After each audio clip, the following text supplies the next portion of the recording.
I chased Kaylin for more than 3 years in college, and everyone in the academy witnessed it. My roommate Morgana had egged us on to get together many times. But just yesterday Morgana and Kaylin got together. I only knew that they were from the same hometown, but I had no idea that they were childhood sweethearts for many years.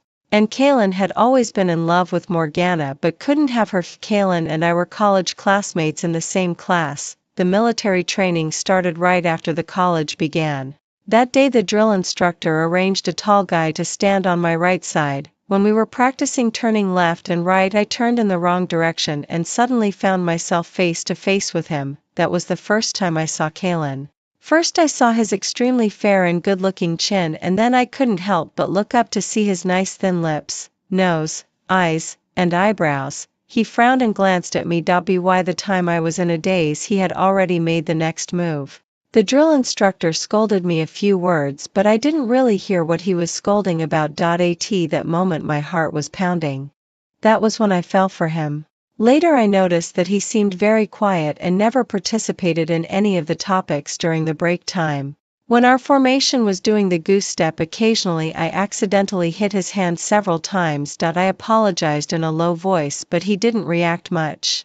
He always sat cross-legged alone with his cap on straight, his head slightly bowed, motionless and silent on the spot, very meticulous. Some people did try to talk to him, but gradually they found it boring and no one approached him anymore. The military training ended soon. Since I had good interpersonal relationships and some connections for internships and part-time jobs, I often posted recruitment advertisements. I didn't expect that Kaylin would take the initiative to contact me because of this, which really made me overjoyed. He seemed to be in great need of money, so our interactions increased more and more. Whenever I had a good internship opportunity, I always recommended it to him first. Gradually it seemed that I had become the person closest to him in the class. Of course, this was just what I thought. Actually, he treated me no differently from the others in the class. Most of the time, except for work-related matters, he replied to my messages very slowly. I felt quite frustrated for a while and wanted to give up. It was Morgana who encouraged me. At that time Morgana said to me, "Kaylin, I've heard of him. He's quite handsome. If you like him, go for it." Morgana also said, "From my personal experience, chatting regularly can definitely develop feelings. Generally speaking, as long as the guy doesn't dislike you, if you send him messages every day, slowly he will fall in love with you. So don't give up. Keep harassing him, and maybe one day you'll win over your Kaylin."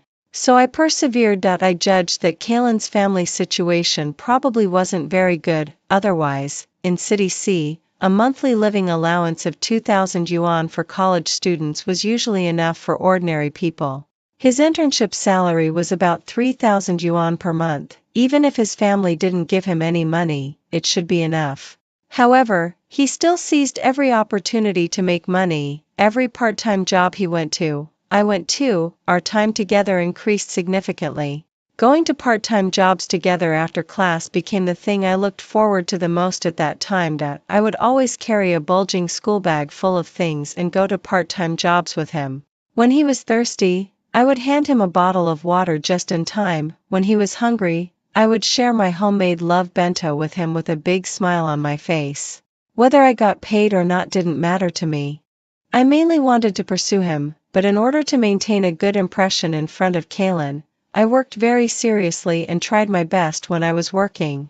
At first, he refused the things I gave him, but later he gradually accepted them. Sometimes he would transfer money to me, but I didn't accept it. I pretended to be angry and said to him, "Kaylin, aren't we friends? You make me feel like I'm sponging off you for things. You could treat me back instead. Transferring money is so impersonal." That was the first time he smiled at me. Although it was a very faint smile, it still made my heart flutter. I savored that moment for a long time. Looking back now, I really liked him a lot back then. I was happy for that little change for a long time back then. I never thought that maybe it was just because he didn't want to owe me too many material things. And when I was happily working part-time with him back then, I didn't know that a lot of the money he earned was given to Morgana. Chapter 2. disgust. This feeling was even more disgusting than seeing a fly in a bowl of noodles. Morgana's words from yesterday echoed in my ears. Kaylin has liked me since junior high school. I thought someone could replace me and enter Kaylin's heart, but now it seems that the 3 years Astrid spent were wasted, and I'm sorry for her. Another roommate in the dormitory asked, "Are you going to come clean with Astrid? Let's keep it a secret for now. We'll tell her slowly about the news that Kaylin and I are together. I'm worried she won't be able to take it." I left the dormitory building and sat alone in the pavilion for a long time to calm down, long enough for me to suddenly figure out a lot of things. For example, when we were all taking online courses, Morgana proudly said that if Blue Bestie had helped her with it. For example, right after Kaylin came back from Shanghai, there was an exclusive Disney doll on Morgana's school bag, which was given by her Blue Bestie. For example, every time Kaylin got paid, Morgana would buy a lot of clothes and food, and Morgana often talked on the phone with her Blue Bestie wearing headphones at night. When the people in the dormitory asked her ambiguously if there was something going on between her Blue Bestie and her, she would dodge the question and say that he had pursued her for many years, but now they were just good friends. Who would have thought that this pursuer, this Blue Bestie, was Kaylin? I feel like vomiting. When I returned to the dormitory at night, Morgana was the only one there. She was trying on the color of a new lipstick and, as usual, pulled me to ask if it looked good. I casually asked, "Was it given by your Blue Bestie?" She gave a shy smile. "No, he doesn't know anything about these things. He just transferred some money to me after getting paid, and I bought it myself." My heart was already filled with disgust. Kaylin had just got paid a few days ago. I climbed onto my bed and opened my phone. Only then did I find that Kaylin had called me many times and sent me messages below, asking why I didn't go to the part-time job as agreed today and if something had happened. I looked at the chat interface between him and me with a blank expression and found it rather funny. After blocking and deleting him, I finally felt a bit better. I sent a message to Lorelai, "Are you free recently? I'd like to stay at your place for a few days." Lorelai replied instantly, "Sure, come on. Anyway, you know the password to my place." I didn't sleep well that night. I had dreams on and off. In the dreams, there was Kaylin's sneer one moment and Morgana's smug face the next. I woke up a little after 5 o'clock the next morning, and my head hurt a bit when I woke up. I simply packed some necessities, carried my school bag, and went down the dormitory building. Since I got up early, there wasn't anyone downstairs in the dormitory.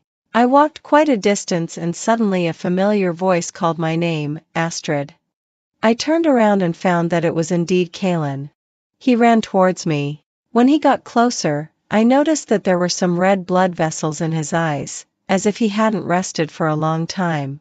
I stared at this face that had once made me fall in love at first sight and suddenly felt that it was just so.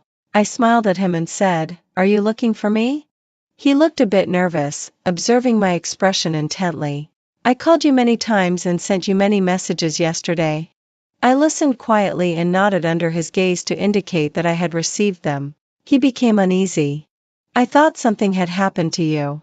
I asked your roommate last night, and she said you were already asleep." I said and listened casually. It was obvious who this roommate was. You.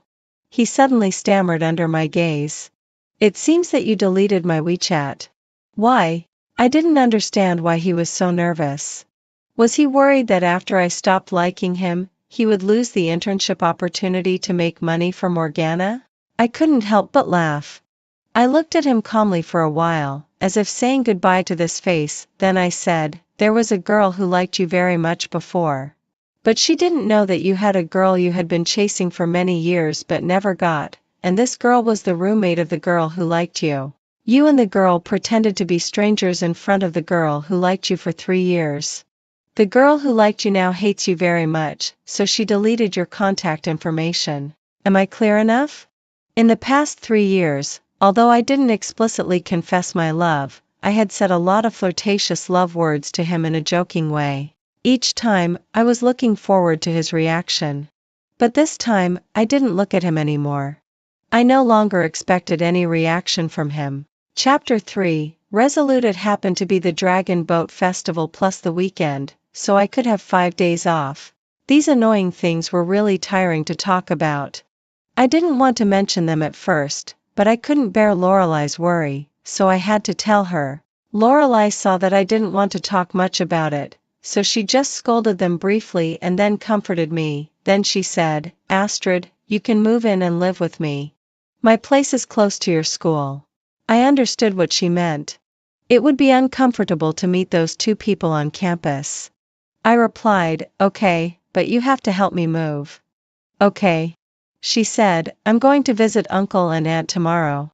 Do you want to come?" The uncle and aunt in Lorelai's mouth were my uncle and aunt. During every holiday, she would definitely go back to the Fu family to visit them first.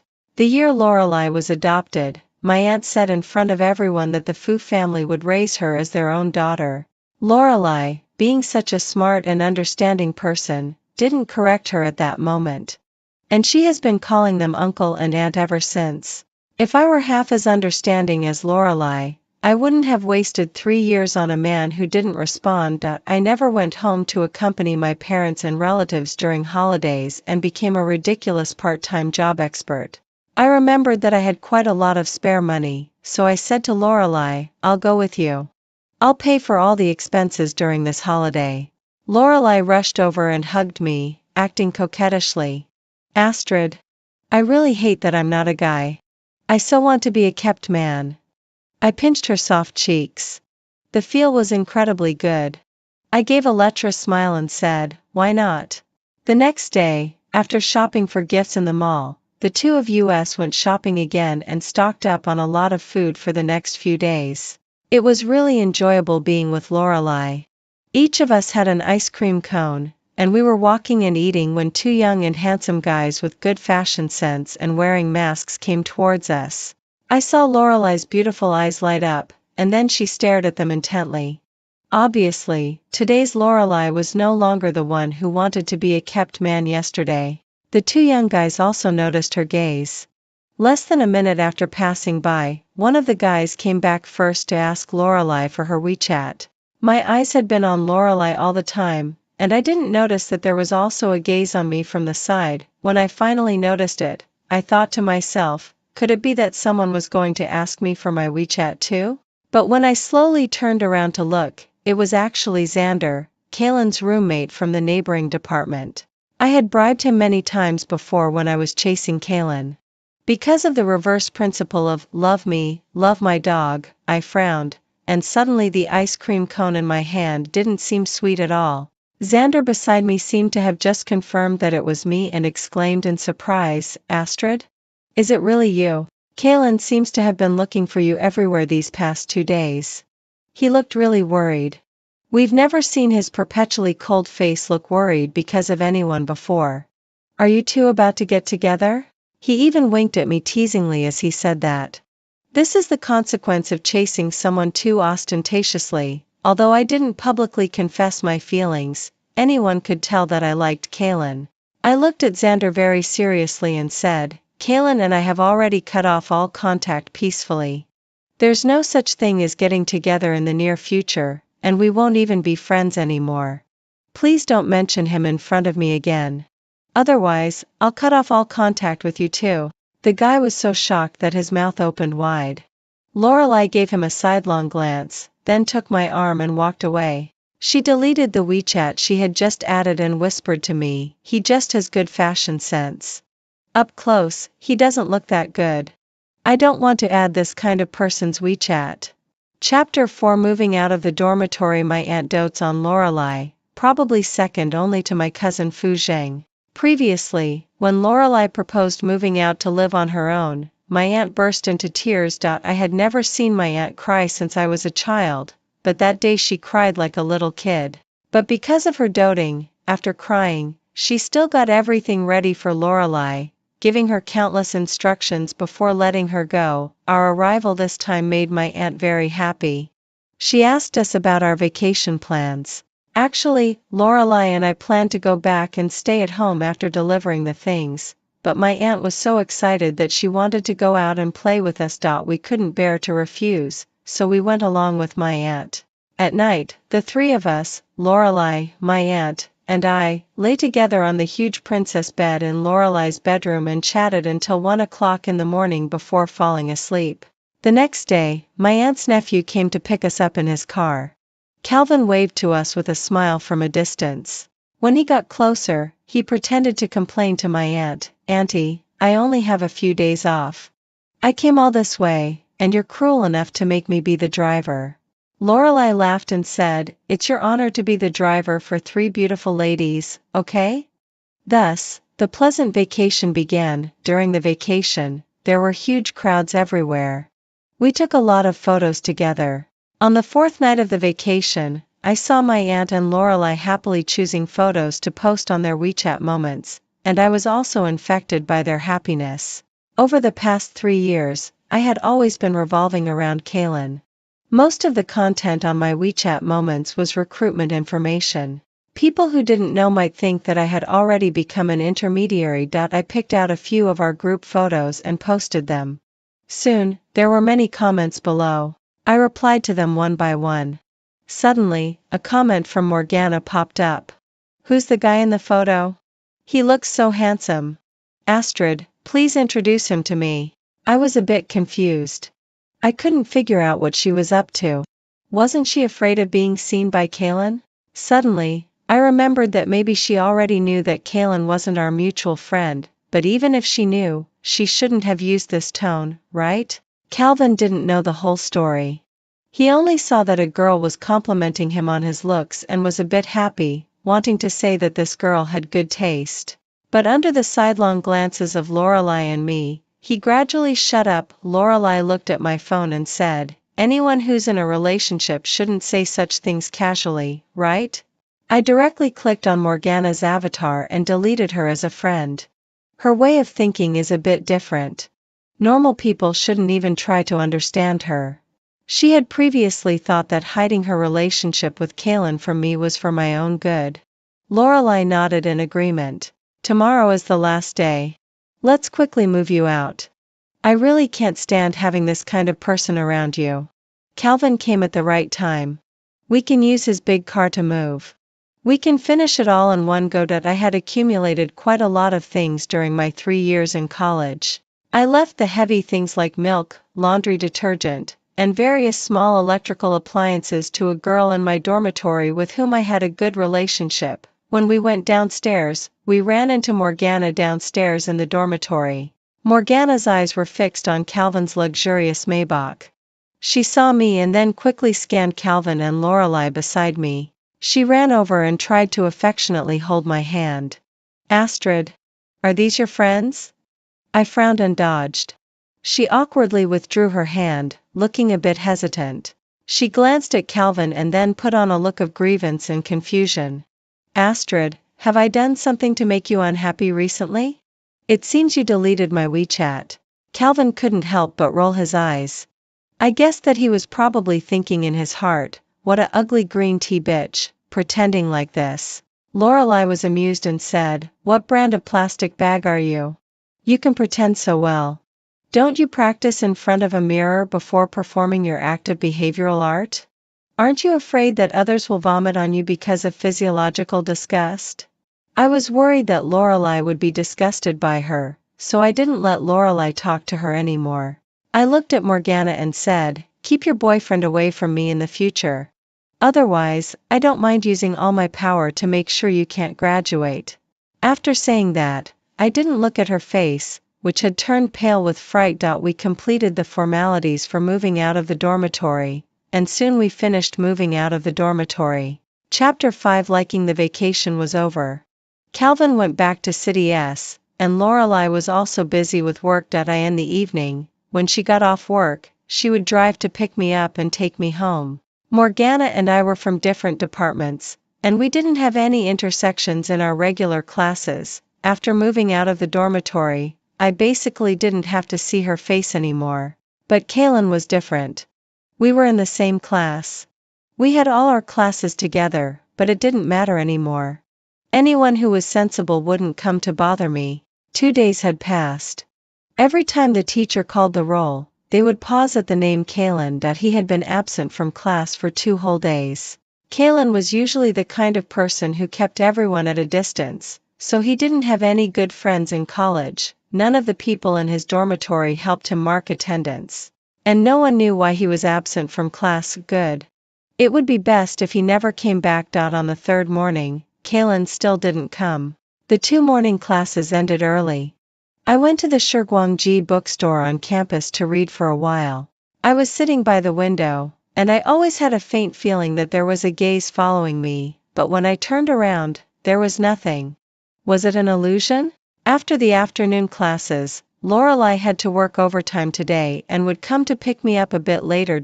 I went to the Shirguangji bookstore to read again. This time, I keenly caught that gaze. It was Kalen. I hadn't seen him for a few days, and he looked like a different person, so thin. When he saw that I had noticed him, he showed himself, keeping a distance of several steps from me. He hesitated for a long time and finally said to me, "Astrid, I'm going to join the army. I'll have to suspend my studies for 2 years." I put my eyes back on the book and didn't say anything. He added, "Astrid, thank you for being so nice to me over the past 3 years. He said, "Over the past 3 years, I didn't mean to deliberately hide things from you, but I did hide a lot of things from you. I like you too. But, I'm not suitable for you." I was so angry at his words that I couldn't help but sneer. "Are you the kind of person who's a jerk but doesn't even know it? Aren't you already with Morgana? Can you just be a decent person and say something decent?" He obviously froze, lowered his eyes, and pinched the corner of his clothes, not daring to look at me. "Astrid. I'm sorry." I put down the book, picked up my school bag, and strode out of the bookstore. That night, he followed me step by step from a distance until I walked out of the school gate. I saw him in the rearview mirror when I got into Lorelei's car. He was already far away and he just stood there without moving. Kalen really went to join the army. I never saw him on campus again. My senior year went very well. Gradually I no longer thought about Kalen, who was taciturn and reserved in my memory. I met Finnick from the neighboring school. He was completely the opposite of Kalen in personality. His facial expressions were very vivid. He often laughed in front of me like a Shiba Inu with a big smile showing a row of white teeth. And he talked a lot. When we had known each other for 6 months, he invited me to have hot pot with him on the weekend. At the dinner table, he said that he knew I had chased Kalen before. I sighed silently, thinking to myself, had I been chasing someone so ostentatiously that everyone in other schools knew about it?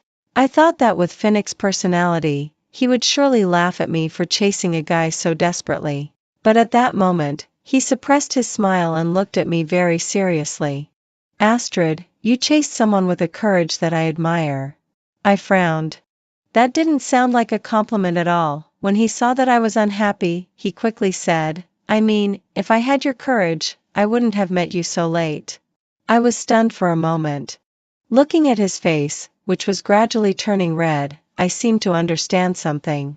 Chapter 6. Wish I had been treated coldly for 3 years and was disheartened, but it turned out that during those 3 years, maybe I was regarded as a precious treasure by someone. Coming back to my senses, I deliberately teased Finnick, "When did you put on blush when I wasn't looking?" Finnick's originally fair face was as red as a tomato. I was amazed. Could a person's face really turn this red? I couldn't help but tease him further. "What shade is it?" "It looks quite nice." Finnick was unusually quiet. He just looked at me with a look of annoyance, looking extremely helpless. After a while, he pushed a nice-looking box towards me across the table. "For you." I reflexively thought about what day it was today in my mind, but couldn't come up with anything. I asked curiously, "What is it?" His gaze was unusually evasive. He didn't look directly at me. "I saw a really nice watch a few days ago. Unfortunately, they only sold them in pairs, so I bought both. But I can't wear the women's version. It'll be just right for you to wear." I was used to wearing a watch. The watch on my hand was given to me by my father. It had been around for quite a few years. The watch face had some slight scratches, and the leather strap was a bit old, but I was too lazy to change it. I took the box and opened it. It was really nice. Looking up at his wrist again, I found that the watch he was wearing today was exactly the same as the one in my hand. They were a pair of couples' watches. Suddenly, I realized that today was May 20th. We went to the cashier to pay. "Sir, today is May 20th. Our store offers a service of giving a bouquet of roses. Would you like a bouquet for your girlfriend?" Finnick looked at me with a flushed face. I raised an eyebrow and took the roses handed to me by the shop assistant. Long after walking out of the shop, he suddenly asked, "Why didn't you deny it just now?" I pretended not to know and asked, "Deny what?" His face was still red. "Deny that you are my girlfriend." I looked at him and smiled. "You didn't deny it either." His wandering gaze suddenly fixed, landing on my face. The way he looked at me grew hotter and hotter, making my face feel a bit warm too. "Astrid, you kind of like me a little now, don't you?" I raised my eyebrows. "There's something wrong with what you said." "What do you mean by kind of?" I emphasized the word too and said, "You've never even said you like me." Finnick, with his flushed face, stared at me seriously for a while, making me unaccountably serious too, not daring to wear that carefree smile anymore. Finnick said, "Astrid, I like you. I've liked you for a long time. Actually, I've known you for a long time, but you just never knew I existed. I'd never felt so happy before." I said, "Well, this is a big deal. I need to think it over carefully." His heart was pounding like a drum. He asked me stupidly, "What does that mean?" I lowered my head to sniff the fragrance of the roses, hiding the upward curve of my lips. "It means that if you can court me properly for a few days and let me enjoy the happiness of being courted, I'll accept your feelings." Finnick was stunned. It took him a long while to say, "Astrid, this isn't a joke. Do you know what you're saying?" I looked up at him a bit helplessly. "Of course. Are you being stupid? So annoying. I don't want to talk to you anymore." Finnick snatched the roses from my hand and hugged me tightly. Chapter 7. The unbearable Kalen's story. Ever since I could remember, my parents were different from other people's parents. My home was filled with quarrels. My father liked to drink heavily. When he was drunk, he would start beating my mother. When he was hitting someone, the veins on his forehead would bulge, and the corners of his mouth would turn up, just like a devil from hell. The commotion caused by the beating was so loud that the neighbors could all hear it. Once, he dragged my mother onto the floor, straddled her, one hand tightly gripping her neck, and the other hand punching her. I saw that my mother's face had turned purple and she was almost suffocating. I went to pull them apart. My father flung me onto the coffee table with a swing of his arm. There was a cracking sound of a bone fracture. I was in so much pain that I couldn't straighten up. When I was in primary school, I was always the last one to go home in the school. I didn't like staying at home, because my father not only liked to drink heavily but also liked to gamble. Often, debt collectors would come to the door menacingly. I think the scenes I saw were even scarier than those of the underworld gangs shown in movies. They smashed everything in my house that could be smashed. My mother's attempt to commit suicide by cutting her wrists failed.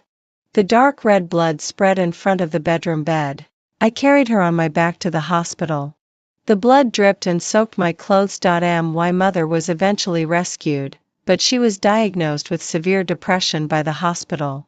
After each time my father beat my mother, he would start to regret it when he calmed down. He often knelt on the ground, crying bitterly, begging for my mother's forgiveness. If my mother didn't forgive him, he would get angry and start another violent outburst. I secretly called the police, but my father somehow got a certificate of being diagnosed with schizophrenia, and finally, he didn't bear any criminal liability. From then on, school was no longer a pure land for me either. Somehow it spread among the classmates that I had a gambler father who was a violent psychopath and a mother who was a masochist with depression. Mental illness has a genetic tendency. I often wondered if I would become like them in the future, as the classmates said. If so, why should I still live? I saw that my mother's eyes became cloudier day by day and her appearance grew more and more haggard. She used to be the most beautiful woman in the small town. Was it just because she married my father? My mother didn't like me because I had a face that was 7/10 similar to my father's. When she was ill, she would tremble with fear when she saw me. This made me feel that I was also sinful.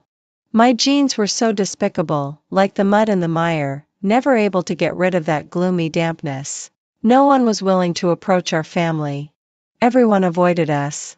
When I walked on the street and met classmates, their parents would always pull them away from me, afraid that they would be hurt if they played with me. Faintly, I could hear the whispers of the classmates behind my back. Look at that Kalen, so gloomy. Maybe he's as sick as his father. Mental illness can be inherited. Stay away from him. In those dark days, I entered junior high school. Morgana was the first person to approach me in junior high school. She often secretly took the initiative to talk to me when there was no one else around. Later, she said she liked me. Then, everyone was saying that I liked Morgana. I didn't feel anything. What was liking? I'd never seen it, nor did I understand it. But I was eager to be like a normal person, not to be alone anymore. They always said that I was an eccentric psychopath, but I didn't want to be like that either. I tried to accept Morgana's approach. I hoped that I could be like a normal person as others described. But suddenly, one day, all of this was broken.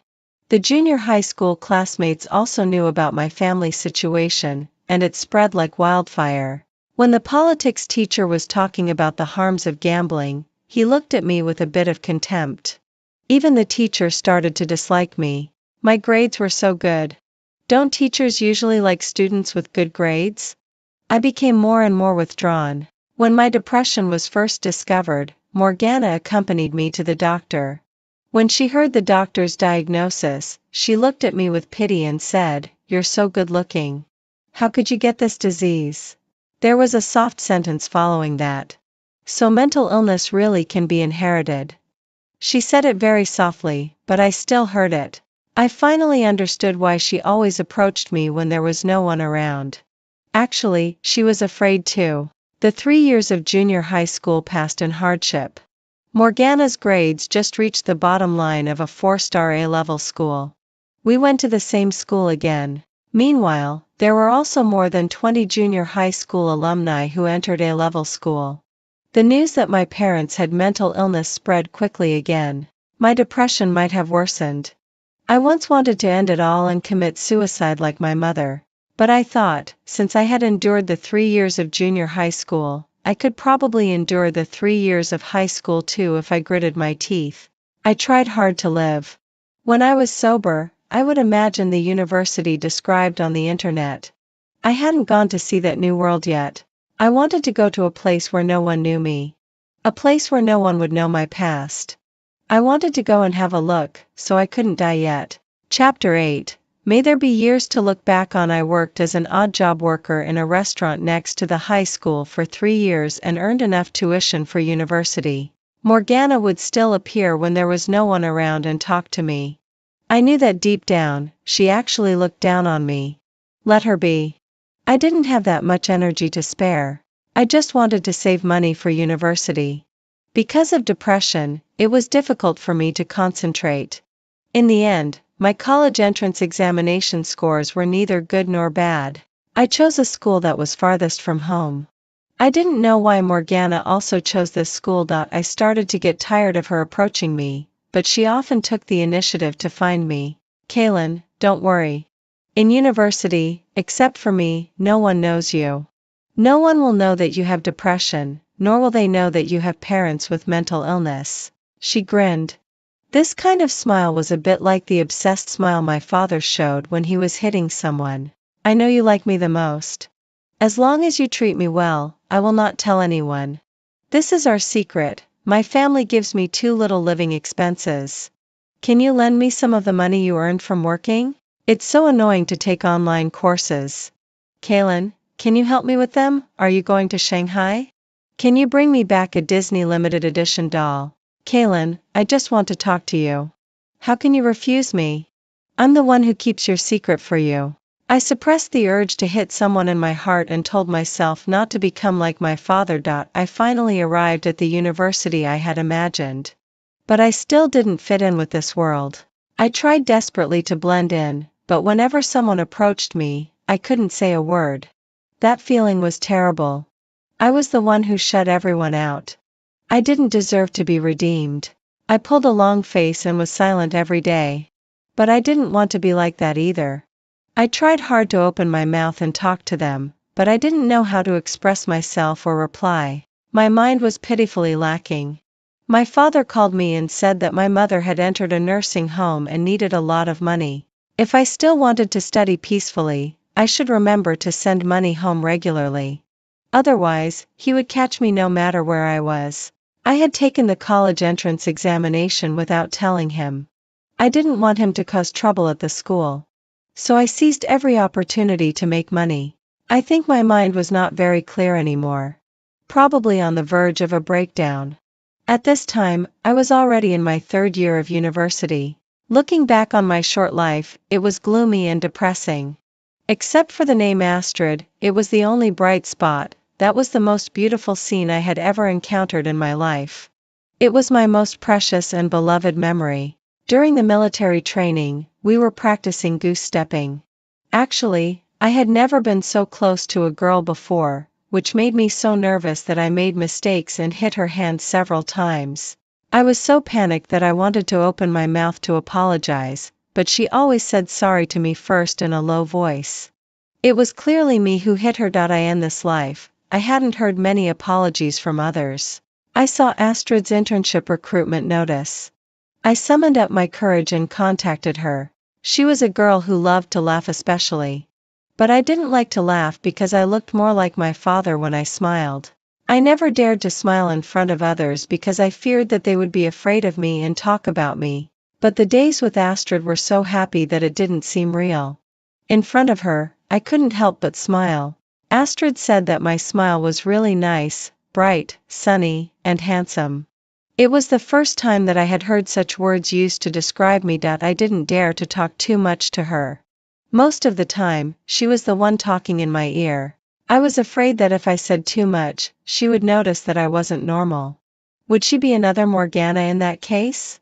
I think I already understand what it means to like someone. The cost of my mother's convalescence is getting higher and higher. Besides going to the internship unit recommended by Astrid, I also work as a waiter in a restaurant in the evenings and during other free time. Astrid doesn't know about these things. For some reason, I don't want her to know, but also because I'm hiding it from her, I haven't been able to reply to many of her messages in time. Astrid is actually a child from a happy and wealthy family. I can see that she doesn't need to do part-time jobs at all, but she gives up her free time to endure hardships with me. Everyone says that she likes me, but how dare I believe it? Just like in junior high school, when everyone said that I liked Morgana, it wasn't true. Thinking of this, I just realized that whether she likes me or not, it's certain that I like her. Just seeing the 3 words, Astrid, my heart softens. But can someone like me deserve to like her? During the summer vacation of my sophomore year, I stayed on campus, and so did Astrid. We went out of the school gate facing the vibrant sun every day and came back when the sky was full of sunset glow. I reduced the dose of my antidepressant by 1 pill, and it seemed that I was becoming more and more like a normal person. On the Double Seventh Festival, Astrid gave me a music box. There was a very nice postcard in the gift bag, and on the blank space, there was a line of beautiful handwriting written with a fountain pen. May there be years to look back on. My heart was pounding violently. I quickly wiped away the tears that were about to fall for fear of getting the card dirty. I knew the next line was, and may we grow old together with deep affection. She really liked me. I was so happy that I cried, but then I was filled with worry again. But I'm sick. Will I become like my father? If so, I'll drag her into hell. How could I bear that? I carefully put away this card and didn't dare to give her any response for the time being. Chapter 9, and may we grow old together with deep affection. On the eve of the Dragon Boat Festival, Astrid didn't show up at the internship unit we had agreed on. It was the first time that she had stood me up. I called her many times, but I didn't receive any reply from her all day. After getting off work in the evening, I hurried back to school to look for her. But I couldn't find her. My uneasiness reached its peak when she deleted my WeChat.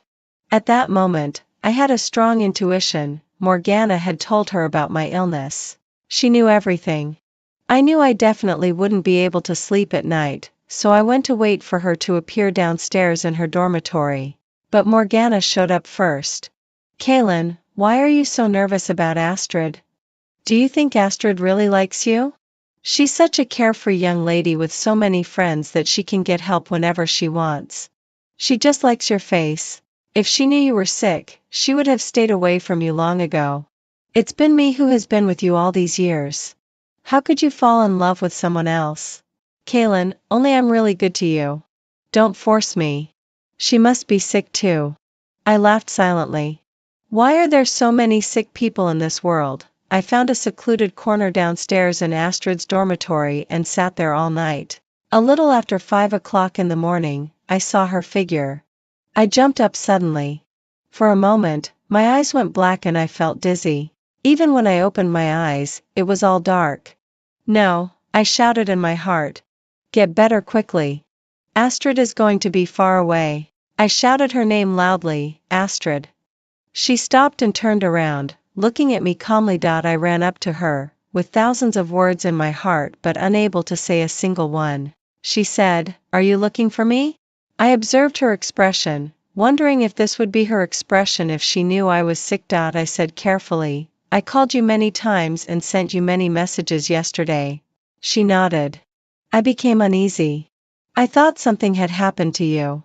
I asked your roommate last night, and she said you were already asleep. I asked a roommate who was on good terms with her. I heard her say softly, not caring much. Suddenly, I got stuck. My mind was in a mess.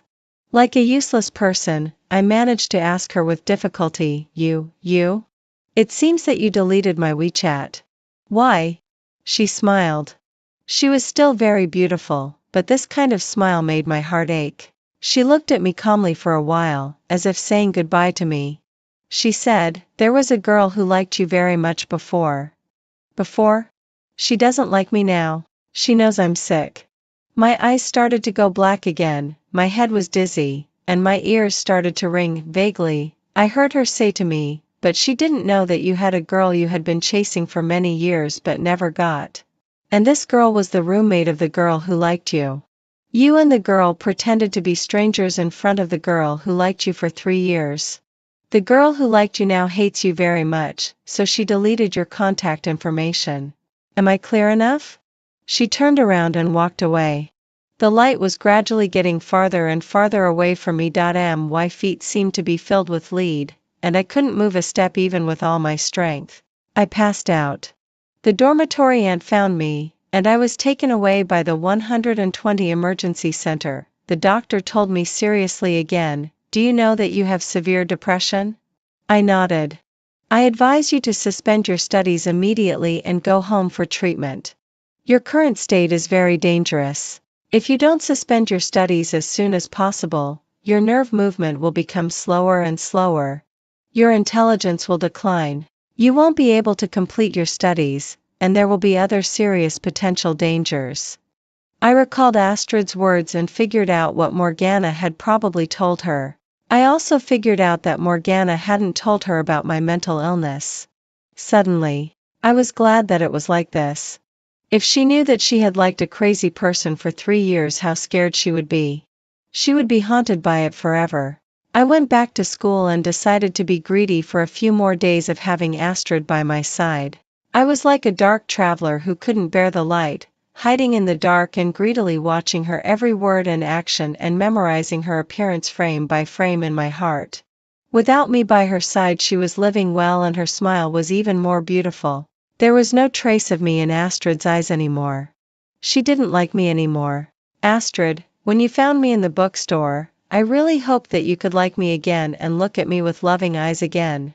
I think I have to hurry up and leave. I'm afraid that if I look at you one more time, I won't be able to make up my mind to die. Will you be scared after I die, scared that you once liked a crazy person who was suicidal, and will you be haunted by it when it comes to love in the future? I don't want you to be like that. I hope you will always live happily, bloom throughout your life, and never wither. So I must die quietly, in a place where you can't see.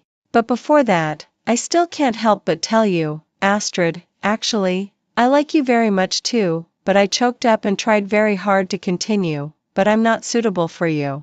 There will be someone 1,000 times better than me. You will live a very happy life with him. If there is really an afterlife after death. Astrid, I want to meet you again in the afterlife. But can God arrange a beautiful ending for me in the afterlife? In that ending, I want to be with you, to have years to look back on, and to grow old together with deep affection. I went through the withdrawal procedures instead of suspension. I lied to Astrid that I was going to suspend my studies to join the army, although she didn't care anymore. I've lied to her about too many things. If there is an afterlife, I hope I don't have to lie to her anymore. I donated all my remaining money to the Depression Public Welfare Alliance.